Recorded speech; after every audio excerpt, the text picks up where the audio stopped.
All right, so the week is finally over. We're up here at camp in Clinton County, Pennsylvania, preparing for the first day of trout on Kettle Creek. There's definitely some excitement in the air. Everybody's super pumped to get out on the water tomorrow. We're talking about where everybody's gonna be going, what everybody's gonna be fishing with. Everybody's super excited. Can't wait to see you guys on the water tomorrow.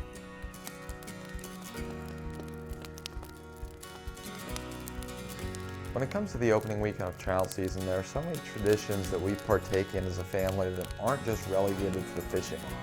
The night before, we sit around the campfire, hang out around camp, and discuss different things associated with the fishing the next day. So what's our starting lineup going to be? What flies are we going to be using? Two of the flies that I'm going to be using is the classic mop fly. Stalked fish just cannot resist the mop fly, so that'll be my anchor. Then my dropper is going to be a lively legs pheasant tail. Give them something a little bit more natural. So that's what I'm going to be fishing with tomorrow.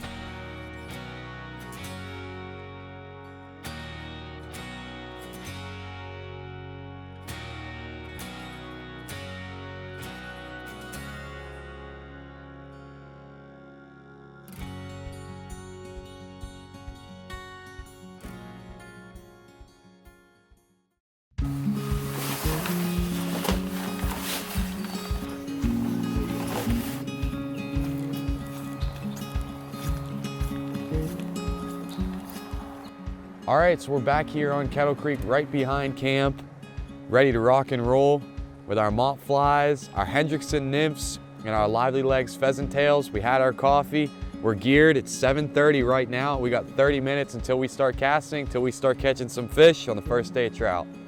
So down below there, Dad has the first fish on Kettle Creek for the year. Dan had one on, I had one following.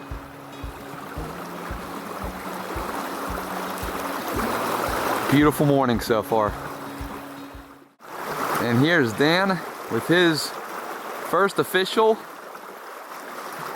fish of the year on Kettle Creek. Looks like a good little rainbow. I know he had a lively legs pheasant tail on there. Looks like it probably came off the dropper. Nice little fish.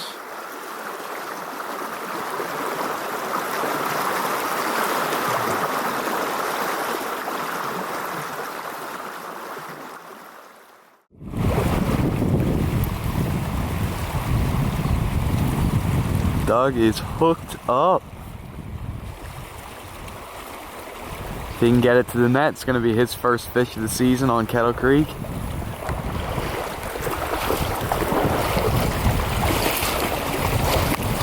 In the net. Yes. Man, it feels good. Decent rainbow here. Caught him on a mop fly actually. Good fish. Nice to catch something bigger every once in a while. We've been fishing a lot of small streams lately. Now we're finally on some bigger water. There he goes. And I caught him on a mop fly. And a lot of people say about how it's a junk fly, and yes, I do agree. But if you look in the water here, there are so many caddis casings, some stick caddis casings. If you open one of those things up, it looks exactly like a smaller version of a mop fly. And it's just a great imitation here. What? All right. Let's go ahead and eat it now. You won't. Oh my goodness. That is gross.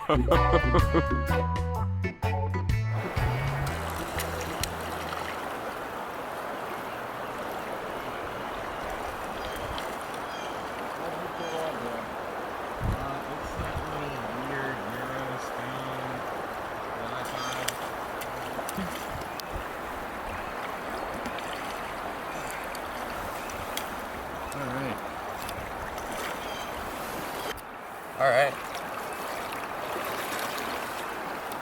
So just put another one in the net here with an experimental tie.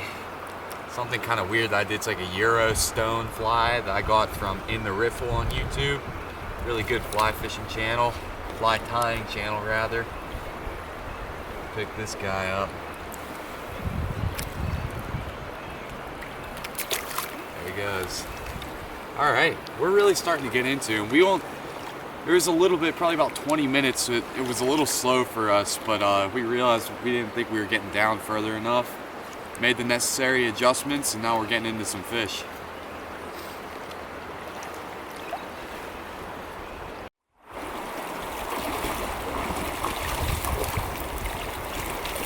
All right, Dan and I just got a little double here. Nice little double. How about that? First day of trout, 2 fish, double release. There they go.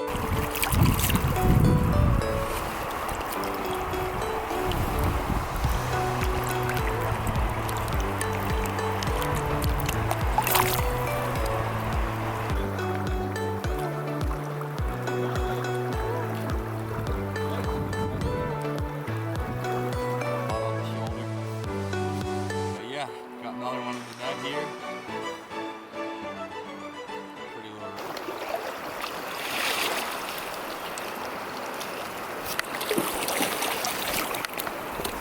All right. It's been on fire here. Literally, I'll catch one, cast back out, and within a cast or two, immediately catch another one. It is the perfect morning right now. And I've been catching almost everything on a lively legs pheasant tail.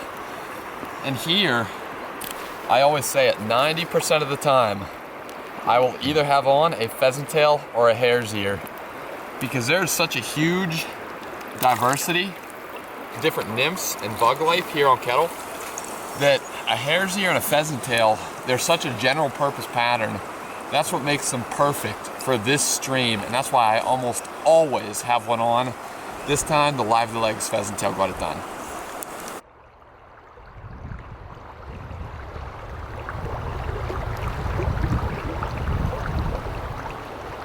First brook trout of the day for me is in the net. It's a pretty fish too. Let's get a release for him, get him back in the water.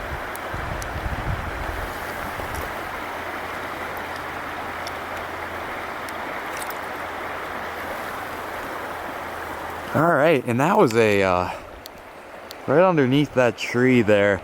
They usually put a couple of buckets right here, and people tend to overlook it.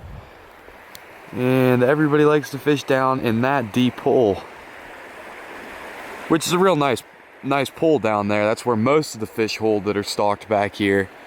But if you're willing to work for your fish a little bit, get into the places that are a little harder to cast, you can pick up a few.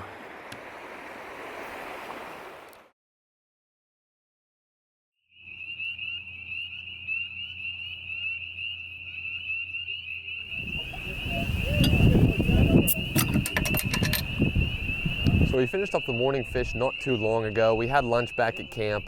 Really one of our favorite traditions with the first day of trout is kind of just hanging out, sitting on the bank, watching as a few of the family fishes, heckling them a little bit, and just having a good time. And that for us is a great thing about the first day of trout.